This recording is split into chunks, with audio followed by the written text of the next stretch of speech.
Hello বন্ধুরা, good morning. আমি ঝর্ণার কিচেন। আজকে একটা রেসিপি করে দেখাবো। আজকে করব মুগ ডাল এর পকোড়া। কিভাবে বানাই দেখতে থাকুন। আর এটা গ্রিন মুগ ডাল, এটার পকোড়া বানাবো। কিভাবে বানাই দেখতে থাকুন, শুরু থেকে শেষ পর্যন্ত ভিডিওটা দেখতে থাকুন। এখানে নিয়েছি মুগ ডাল, যেটা খোসা সমেত। এটা ভিজিয়ে রেখেছিলাম, 3 ঘন্টা ভিজিয়ে রেখে দিয়েছিলাম। ভিজে গেছে, ফুলে গেছে খোলা সমেত। আর এখানে কিছুটা আদা নিয়েছি, এর সাথে এটাকে পেস্ট করব। আর চাটনি বানাবো একটা খাওয়ার জন্য। এখানে কিছুটা ধনে পাতা নিয়েছি, হাফ পিস লেবু নিয়েছি, আদা নিয়েছি একটু, এখানে পুদিনা পাতা নিয়েছি, এখানে 2টো কাঁচা লঙ্কা নিয়েছি। এটা একটা পেস্ট বানাবো, এটা একটা পেস্ট বানাবো। আর এটা কুচোবো, এটা পকোড়ার সাথে দেবো বলে রেখেছি। এখানে সবাই আমি বেটে নিই। প্রথমে চাটনির জন্য এটাকে আগে বেটে নেবো। ডাঁড়ি সবাই নিয়েছি, ধনে পাতাটাকে দিয়ে দেবো, কাঁচা লঙ্কাটা 2টি কাঁচা লঙ্কা দেবো, পুদিনা পাতাটাও দিয়ে দেবো, আদাটাও দিয়ে দেবো, এখানে লেবুটা দিয়ে দেবো, এখানে নুন দেবো, পরিমাণ মতো নুন দিয়ে অল্প জল দিয়ে এটাকে বাড়বো। আর এটাকেও বাড়বো। বেটে নিয়েছি, চাটনিটাকে ঢেলে নেবো। চাটনিটা ঢেলে নিয়েছি, এই যে অল্প অল্প লেগে আছে এর মধ্যেই দিয়ে দেবো। এটা এবারে খুব বেশি মিহি হবে না, একটু গোটা গোটা থাকবে। এটা অনেকটা, দুবার করে একবার করে নেবো। জল দেবো না, এমনিই করবো। এটা ঢেলে নেবো, একটু গোটা গোটা রেখে দিয়েছি। আবার এটাও আছে, করে নেবো। অল্প সামান্য জল দেবো, অল্প করে জল দেবো। আবার এটাকে বেটে নেবো। পেঁয়াজটাকে কেটে নেবো। খুব বেশি ছোটো করবো না, একটু বড় বড় সাইজ থাকবে। এরকমভাবে কেটে নিলাম। পেঁয়াজটার মধ্যে দিয়ে দেবো। খুব বেশি ছোটো ছোটো করে নিই, একটু বড় বড় আছে। কাঁচা লঙ্কা নিয়েছি, কাঁচা লঙ্কা দেবো, ছোটো ছোটো করে কেটে দেবো। একটা বড়ো সাইজের কাঁচা লঙ্কা নিয়েছি। আর লঙ্কাগুলি খুব ঝাল, আমি বড়ো লঙ্কা বলে একটা দিলাম। নুন দেবো পরিমাণ মতো। এখানে বিট নুন দিলাম, আমি বিট নুনই ব্যবহার করি, বিট নুনটাই দিলাম। সবেতেই বিট নুনটা ব্যবহার করি। হলুদ দেবো হাফ চামচে, কাশ্মীরি লঙ্কা দিলাম হাফ চামচে। অল্প করে জল নিয়েছি, জল দিয়ে দেবো। হাত দিয়ে একটু করে ঘষে দেবো, টেস্টটা খুব সুন্দর হবে। এখানে হিং নিয়েছি, হিং দেবো, অল্প করে হিং দিয়ে দিলাম। আর এখানে কর্নফ্লাওয়ার নিয়েছি, কর্নফ্লাওয়ার দেবো এই চামচেতে, একদম উঁচু 1 চামচে দিয়ে দিলাম। ভালো করে মিশিয়ে নেবো।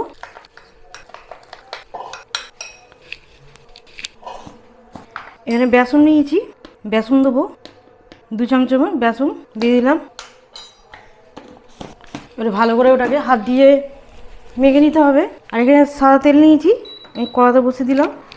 তেলটা তখন গরম হোক। এবারে এটাকে ভালো করে আমি মেখে নেবো হাত দিয়ে। বেসনটা দিয়েছি, এবারে ভালো করে একটু মেখে নেবো, একটু ভালো করে ফেটে নেবো। একটু গোটা গোটা আছে, খেতে ভালো লাগবে। ভালো করে ফেটে নিতে হবে। এই চাটনিটা যে বানিয়েছি 1 চামচে দিয়ে দেবো, টেস্টটা খুব সুন্দর হবে। আমি কোনো জল দিইনি, ওই বাটার সময় একবার দিয়েছিলাম একটু অল্প জল, আর জলই দিইনি।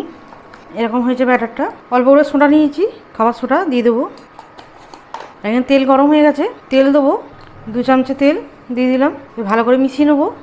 আর এই মুগ ডালটা আমার 2 কাপ ছিল, ভিজিয়েছিলাম, ফুলে গিয়ে অনেকটা হয়ে গেছে। চায়ের যে কাপ হয় ওই কাপে 2 কাপ নিয়েছিলাম, সেটা বলা হয়নি, এখন বলে দিলাম। ভালো করে মিশিয়ে নিয়েছি। এবারে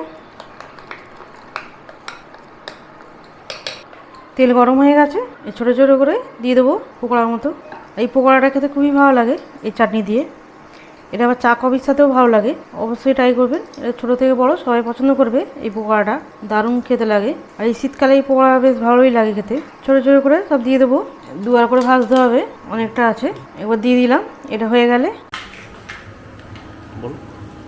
তেল ছেঁকে তুলে নিচ্ছি। কত সুন্দর হয়েছে, একদম মুচমুচে।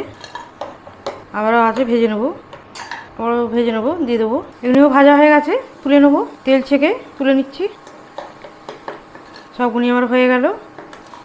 2 কাপ ডালে কতটা হয়েছে, অনেকটা হয়ে গেছে।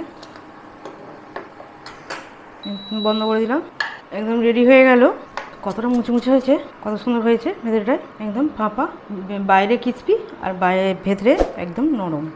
রেডি হয়ে গেল মুগ ডালের পকোড়া। কত সুন্দর হয়েছে। আমার রেসিপি ভালো লাগলে বন্ধুদের সাথে শেয়ার করবে, লাইক করবে আর সাবস্ক্রাইব।